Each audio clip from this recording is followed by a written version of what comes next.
अस्सलाम वालेकुम, मैं हूँ अकीदत ज़हरा और आप देख रहे हैं फूडीज़ विद अकीदत। आज आपके साथ बहुत ही आसान और बहुत ही मज़ेदार सी रेसिपी शेयर करने वाली हूँ। बनाएंगे बहुत ही सिंपल अंदाज में और आज हम भिंडी प्याज बनाने जा रहे हैं। तो चलिए स्टार्ट करते हैं। तो यहाँ सबसे पहले हम भिंडी फ्राई करेंगे। हमने फ्राई पैन में ऑयल ऐड कर लिया है और साथ ही यहाँ पर भिंडी हमने लिया जिसे हमने बारीक कट किया। आप चाहें तो बड़े पीस में भी इसे कट कर सकते हैं। तो चलिए भिंडी फ्राई करना स्टार्ट करते हैं। सारी भिंडी को हम इसमें ऐड कर देंगे और इसे हम फ्राई करेंगे जब तक कि ये बिल्कुल क्रिस्पी सी थोड़ी सी ब्राउन ना हो जाए।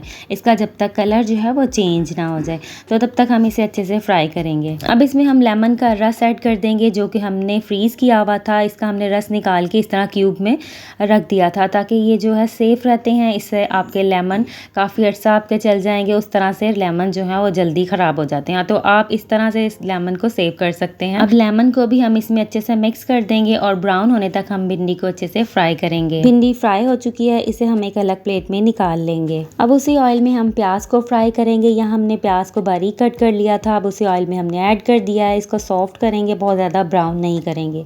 यहाँ पे हमने 2 ग्रीन चिली ली हैं, उन्हें बारीक कट करेंगे और इसमें ऐड कर देंगे।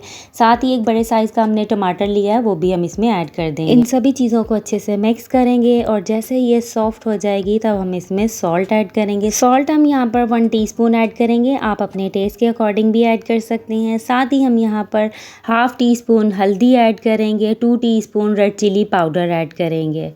इन सबको हम अच्छे से मिक्स कर देंगे। और इसी दौरान अगर अभी तक आपने मेरे चैनल को सब्सक्राइब नहीं किया, जल्दी से चैनल को सब्सक्राइब कीजिए, बेल आइकॉन ज़रूर प्रेस कीजिए ताकि नई आने वाली वीडियोस आप तक पहुंच सके। तो यहाँ पर बहुत अच्छे से मसाला जो है रेडी हो चुका है। भिंडी का जो भिंडी हमने फ्राई की थी वो सारी हम इसमें ऐड कर देंगे।